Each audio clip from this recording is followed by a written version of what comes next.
volar, hojas de papel volar.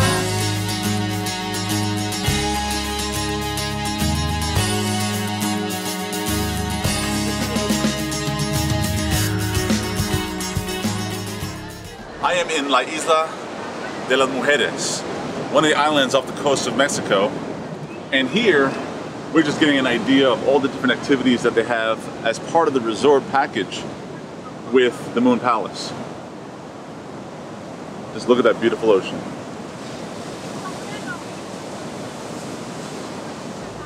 Isla Mujeres, which is what the island is called, is not just a place to relax and see beautiful dolphins and sea lions and stuff. It has a long history and a very colorful history. In Mayan times, Isla Mujeres was called Icab.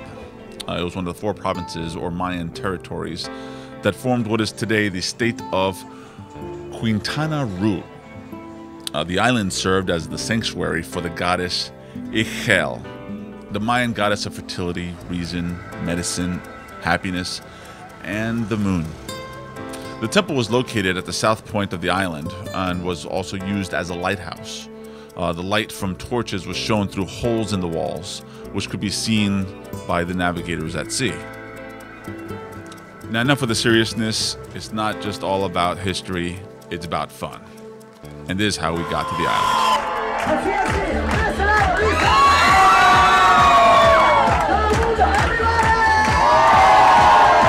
Eso, la gente que no comprende español, no comprende español. Ay, caramba. No comprende español, nada, nada. Un poquito, sí, pero sí comprende corona. Sí comprende corona. Sí comprende margarita. Sí comprende piña colada. Sí comprende mi casa, su casa. Sí comprende tu hermana, mi hermana. Bueno, damas y caballeros, bienvenidos a bordo. Welcome everybody on board. El día de hoy nos vamos. Today we are going to the beautiful island of Cuba. Yeah! Oh, Rose, are you drinking again? Yes, Jack. I get drunk yesterday at Moon Palace Hotel. They tried to sell me a timeshare. Oh, Rose, don't say that. I don't want to lose my job. Don't worry, baby. The sales manager, he's my uncle. Rose, where are you? Where are you, Rose? Where are you, baby? Rosita, ¿dónde estás?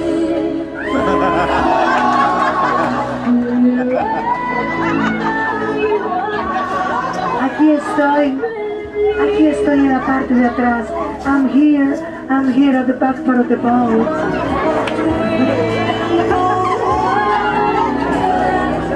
Oh, Rose, you look so sexy. I love you, Jack.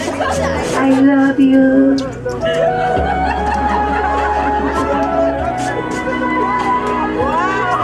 Hey, where are you going? Don't jump! Don't! Everybody say, don't jump!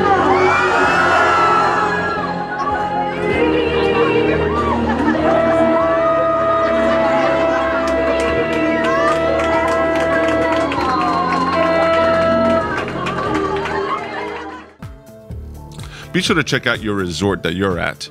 Most resorts have partner resorts where you can actually then have small trips across the land and go to other hotels like this one. But enough of that, let's get to the nighttime entertainment. We know that's what you want to see.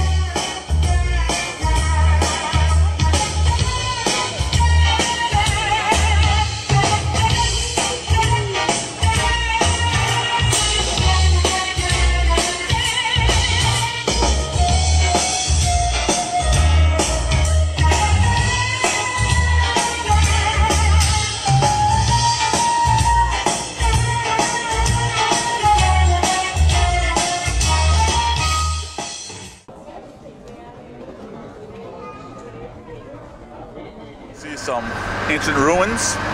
It's going to be really interesting and very exciting because there's an archaeological find that's just starting. So we'll be among the first to see such a thing. This is Carlos at the Lounge Magazine. As you know, we've stopped at Cancun, where we're checking out the nice resort called the Moon Palace. And we also, using the Moon Palace as the resort, which is an all-inclusive resort, it includes trips like this. Being able to see an ancient Mayan ruin, which right now is having an architectural dig right behind this pyramid, where they're discovering new things that we, or scientists or archaeologists, didn't know before. So I'm going to show you some of these ruins, and please stay watching. We'll talk soon.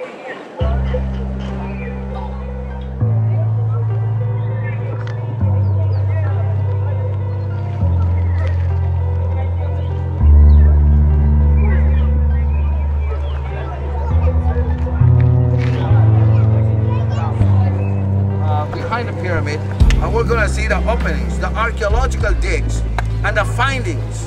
Señores, will you believe me if I tell you that we got pyramids underneath that one? Yes. So to begin with, 92 steps were found on each side of the pyramid. If I multiply 4 times 92, it will be 368. Very good. But you know something, my friends? If it represents the calendar of the Mayas, I only need 365. Is that correct? So 368, Mayas did something wrong. That's what people say. Mayas did something wrong. But in 1967, architects came and said, every time you see a temple on top of a pyramid, you gotta have a foundation. If you don't see it physically, then the last step will be. The last step you see up there goes all around the 4 sides. It is the terrace that supports the temple. It is the foundation. Therefore, I'm gonna multiply 4 times only 91 steps and not 92. Because the last one makes only 1 terrace, that means 1 day. 4 times 91 makes 364. Plus 1, 365. But a temple on top means 1 extra day. Leap year. Leap year, very good. Got a great group today. Ladies and Mayans had a game that was a combination of several modern sports. Basketball, football, tennis, high-alai, etc. Only the people that belong to the elite class was allowed to participate in this. But they had to be trained since they were born. At the age of 12 up to 13, they could start playing officially, but in the smallest stadium. The idea was to win. They play with a hard and solid rubber ball about this big. We know about it because we found 12 of them in Chichen Itza, and everyone weighing 8 pounds. They had to pass the ball through a stone ring, which is in here. And they had to do it only once. And then the game was over. Charge of one of the archaeological programs. It was not for spectators, but it was probably for the offerings brought by the spectators. Because every time they came to Chichen Itza, they had to bring a tribute, a gift for the god. And you want to look at the rings. When the sun rises, the shadow of that ring is projected on the wall. And the king gave the rubber ball to the captain of this team, and he had to throw the ball to the captain of the other team that was on that side. No hands and no feet allowed. They could throw the ball only by using the hips. His body rebound against the wall to get a higher jump, and in a fraction of seconds, he had to decide which part of the body used to hit the ball with and try to put it through that ring. He could try to do that as many times he wanted, but if he never got to score and one of his players on the field missed the ball and the ball touched the field, the opportunity was for the other team. The first captain that put the ball through the ring won the game. Please, come this way. The team that loses, his captain gets beheaded, and their families get elevated to a higher status. The captain of the other team gets to do the beheading. And that was the culture back in the day. So who would have thought that going to a resort would end up in having a more significant and amazing experience than just being by the pool and looking at the beaches.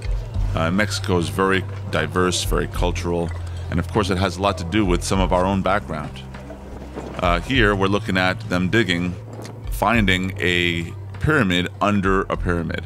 So it's pretty significant in terms of history, and it just made the trip quite amazing.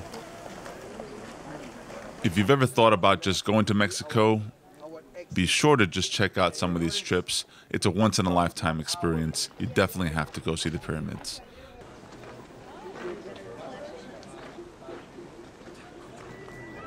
Let me tell you a little bit about the voladores. The voladores climb on top of a tall pole, wind ropes around the pole, and then leap off into the air. As the ropes unwind, they descend slowly to the ground. The corporal plays a drum and flute and invokes an ancient spiritual offering in the form of a spectacular dance. It's only done now, mostly for tourists, and a lot of the history behind it was lost from the ancient conquistadors took over. We've now entered Tulum. Tulum is unique for the wall that surrounds the town on 3 sides. The wall averages 7 meters in thickness and is 3 to 5 meters high. Inside are 60 well-preserved buildings on this site. Behind the ruins of Tulum, there's a beautiful beach. If you get a chance, try and swim in it. It's absolutely awesome and warm.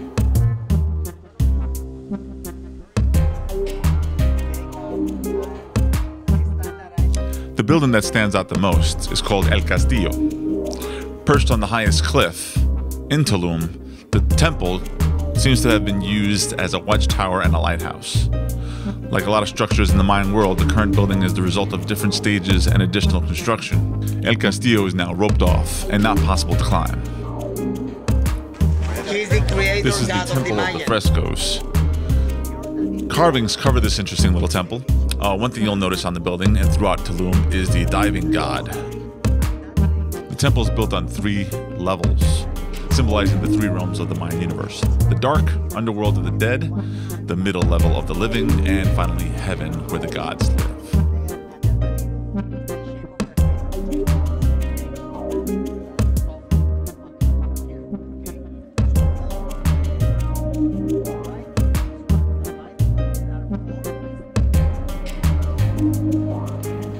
Now, many people go visit Cancun, they go to the resorts, they talk about the beaches, they go about their business and enjoy, drinking and partying and all that stuff. But I have to say, as fun as that was, going to these ruins is what made the trip. Now, aside from the ruins, we also got to meet or visit with a lot of the people of the area of Chichen Itza. And but before we went to do that, we decided to go catch a bite to eat.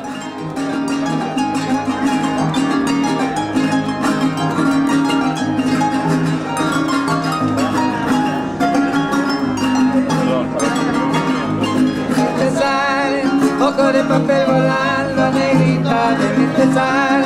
Ojo de papel volando, ando dos, diles que sí. Okay, we're off to meet the locals. Now, we were in a big tour bus, so of course the children are like, wow, look at the size of this tour bus. We got off the bus and shared some snacks with them. They prefer not to have chewing gum because the parents feel that they might swallow the gum. This one you like to share chewing gum with the little ones because they're afraid that they swallow it. Clearly their lives are a lot simpler than our own, but they're always happy. And that's something that I found to be very profound.